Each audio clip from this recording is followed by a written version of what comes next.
in victory in your life is? Discipline. Yeah. All day.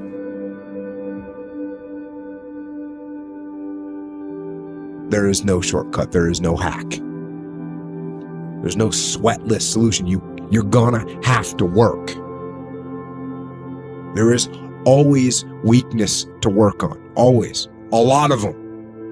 Why would we allow ourselves to make easy excuses? Why would you allow that? The SEALs didn't beat this into me. You have to have it before you even get there.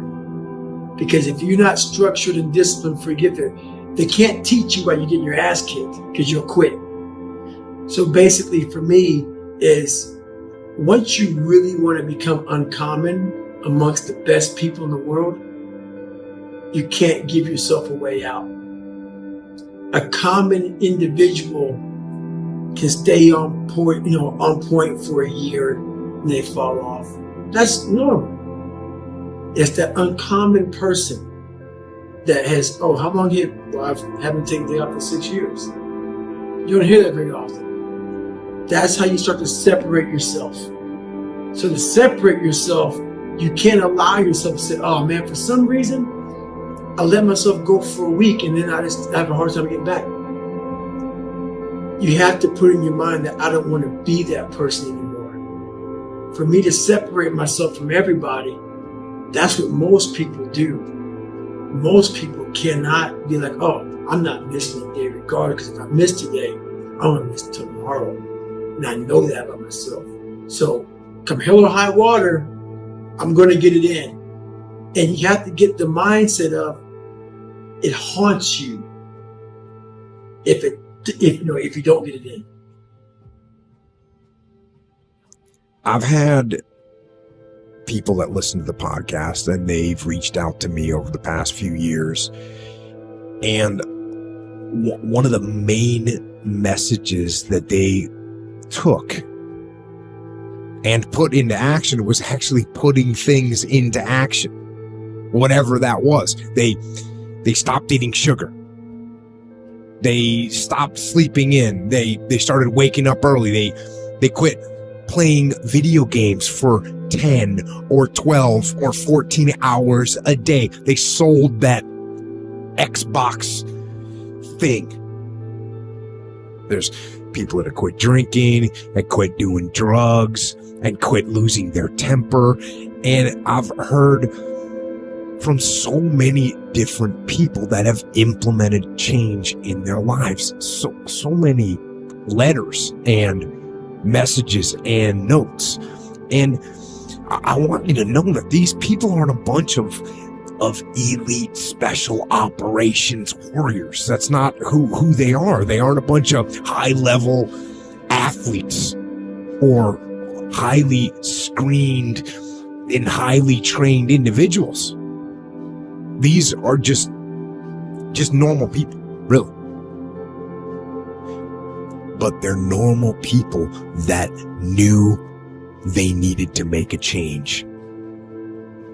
And they decided they were going to make a change, and then they made it. And that is what I do. And that is what you can do too. If you have something to change, if you want to change something, change it. Change it now. When the actual time that you need to go on the warpath and you need to go harder on the warpath is when things are going wrong. That's when you need to dig deeper. That's when the whole idea of saying good, that's when it happens. When things are when you're getting tested by the world. That's when you want to do it. So when you get tested by the world, that's when you get the opportunity to show the world what you're made of. That's when you get to say, bring it on. Bring it on. Oh, things are going wrong. Bring it on. I actually look forward to that. Because this is when I get to exercise my discipline. This is when I get to show the discipline. I get to put the discipline to work. It's the moment I have been waiting for. Because let's face it, if things were easy, then I could just sit around and slack off. Right? That's what could happen. When things are easy, when things are going right, that's when you actually can slack off a little bit because things are going right. I don't recommend it. I recommend actually when things are going right, you go hard. But when things are going wrong, you need to go even harder. So if everything's going wrong, it doesn't matter to me because I'm on the path. I'm going to stay on the path, on the war path. And I'm going to get my situation rectified. Stat. Other than death, all failure is psychological. Other than death, all failure is psychological. Think about that. Just think about that. This failure, this upset, this catastrophe. If you aren't dead, then it's just psychological. It's in your head. Now, this does not mean that you won't lose some battles, because you will. We all will. But it does mean that as long as you don't surrender, as long as you don't give up, as long as you don't quit, then you haven't failed. It just means you've made a temporary tactical retreat. It means you've made a brief withdrawal so that you can regroup and reattack. So, as far as I'm concerned, if you get beat, unless you're dead, you are not defeated. And you have not failed. What you've done is you've learned. You've gained experience. And you're still alive. And you have memories to make. So get up and go get after it.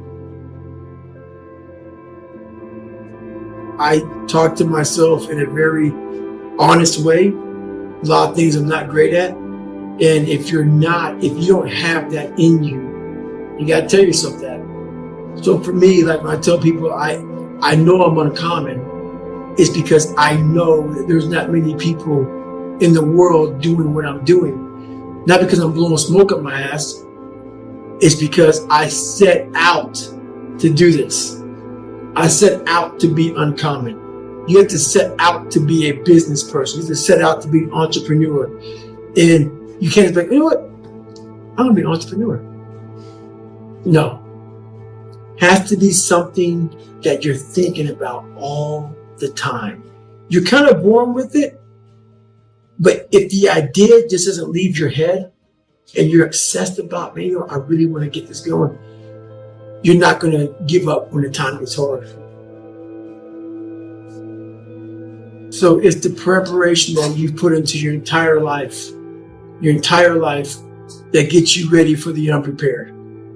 So what does that mean? If every day you're getting up and you're sacrificing and you're pushing hard and you're exceeding these limits every day in everything you do, your mind is slowly getting calloused. Callous is like, so my hands are calloused from doing pull-ups. And you can callous your mind by continuously pushing hard at whatever you do. So calluses protect your hands. Calluses can protect your mind too. If you're constantly pushing hard, the second this crazy thing comes up you're not ready for, you really are ready for it. Because your mind's like, oh, we done harder shit than this. We can handle this also. But a weak mind, an unprepared mind, not like you know what's going to happen, but most people who come into life unprepared, that one, quick thing that happens to you that fucks you up, it's going to fuck you up real bad. Because you're not even ready for life. You've never grinded, you've never sacrificed, so how the fuck are you ready for this?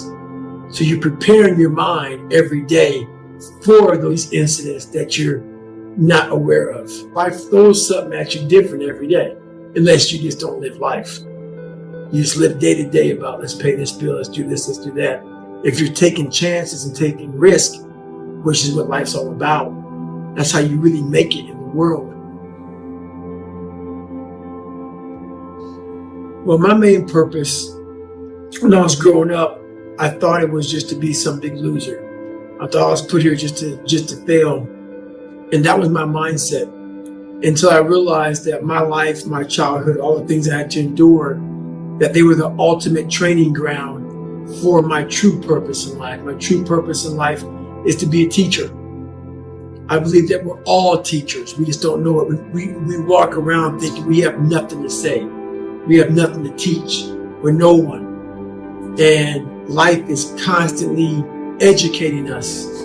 And we sit back and don't realize that this is nothing but a big lesson. I realized it. I took it on board. And I believe, basically, I'm a teacher. And my job is to continuously gain knowledge from my own personal experiences and from my own life. The single trait of greatness is realizing that you're only utilizing a fraction of your brain, a fraction of your mental power. You're using only a fraction of it because your mind is guiding you into the great world of comfort. The mind has a lot of information. Your brain has a lot of information it has to process and decipher and go through and shit like that. So you don't have to decipher comfort. You don't have to do all that shit. Comfortable is just very easy, so the brain loves it. It's like, okay, we have to know math and English and different phone numbers and codes and shit. Let's just say comfortable. I have too much to know. So it guides you away from comfort. Once you start to take ownership of your own personal mind and your mind doesn't own you, and you start to go into this world of of being uncomfortable and living there for a long period of time, you are forcing your mind to go from a very closed mind to an open mind. Because now I have to find a way to get through this. And you start to have to open doors. So basically that's where it's at. We lie to ourselves. We don't tell ourselves the way things really are. And when we do that, then we can't fix our problems. If we can't fix our problems, we're not going to improve. So we have to be truthful to ourselves.